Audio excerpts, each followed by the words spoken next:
In today's video, I'm going to show you our techniques we use to size our rings. First, we need a finger size. For big rings, we need wider finger sizes. Or measure a ring you already have. Your local jeweler should be able to help you out with this one. When we've got a lost wax design like this, which has been hand carved, I'll start with a wax block like this. And then we're going to open up this hole by using some burrs and files, and then we'll make it the correct size. But today we're going to be focusing on sizing a wax injected ring. When I make a mold, I usually mold it in two parts. I'll do the top and then I mold the bottom of the shank. Now of the two parts, I'm just going to use the soldering iron and I'm going to weld these together. Using a soldering iron, join the two parts together. Now I'll use the wax file and I'll clean up those joins.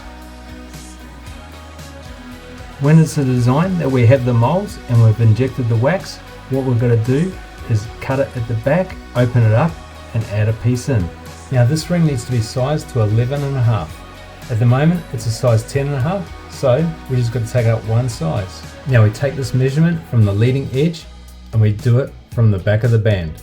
Use a scalpel to cut the wax, then push it up the stick to the correct size. Cut a piece of wax to fit. Now join together using the soldering iron. This wax melts easily, so the soldering iron temperature is set at 200 degrees Celsius. Add more wax where needed, then let it cool. Now it's time to file. Make sure you have a nice clean join, then no one will see. Then check the size. Now I've got a couple of pirate rings to size. One's going to be a size 16 and the other is a size 17. And that's a big finger. Same again. Open up the ring, add a piece. Now melt the wax to join the pieces together. Then clean up the joins. Now let's see if I can fix this oval shape.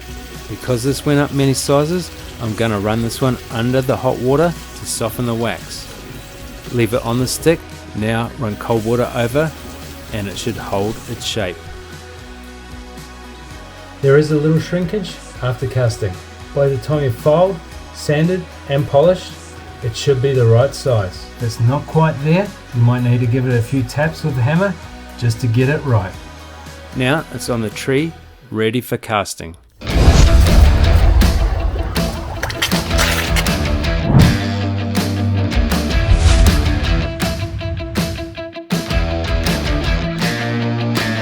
And that's how it's done. Hope you enjoyed the video, and don't forget, subscribe to the channel, and you might want to check this video out next.